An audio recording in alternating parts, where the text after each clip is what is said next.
স্বাস্থ্য অধিদপ্তরের নিয়মিত বুলেটিনে জানানো হয় ২৪ ঘন্টায় নতুন করে ১৮,৪৯৮টি নমুনা পরীক্ষায় ৩,৮৬৮ জনের দেহে করোনা ভাইরাস শনাক্ত হয়েছে। ৭.২%। এ পর্যন্ত শনাক্ত হয়েছে ১,৩০,৪৭৪ জন। ২৪ ঘন্টায় আরও ১,৬৩৮ জন সহ সুস্থ হয়েছেন ৫৩,১৩৩ জন। এদিকে রাজধানীর মুগদা মেডিকেল কলেজ ও হাসপাতালে নমুনা দিতে এসে শারীরিক দূরত্ব না মেনে লাইনে দাঁড়াতে হচ্ছে।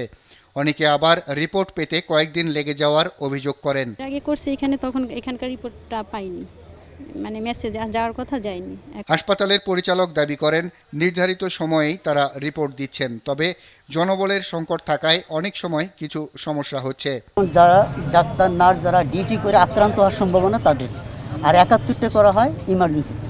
নারায়ণগঞ্জের কয়েকটি হাসপাতালে ঘুরে ভর্তি করাতে না পেরে এই রোগীকে মুগদা হাসপাতালে আনা হয়, কিন্তু অ্যাম্বুলেন্সেই অক্সিজেন লাগানো অবস্থায় মুখ দিয়ে রক্ত আসে তার।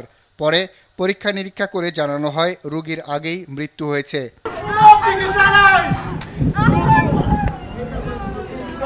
করোনা চিকিৎসার জন্য নির্ধারিত কুর্মিটোলা হাসপাতালেও স্বাস্থ্যকর্মী সংকটের অভিযোগ করলেন রোগীর স্বজনরা। নন পজিটিভ করোনা রোগীর জন্য আলাদা ওয়ার্ড দাবি করেন তারা। আর বাদল, RTV, ঢাকা।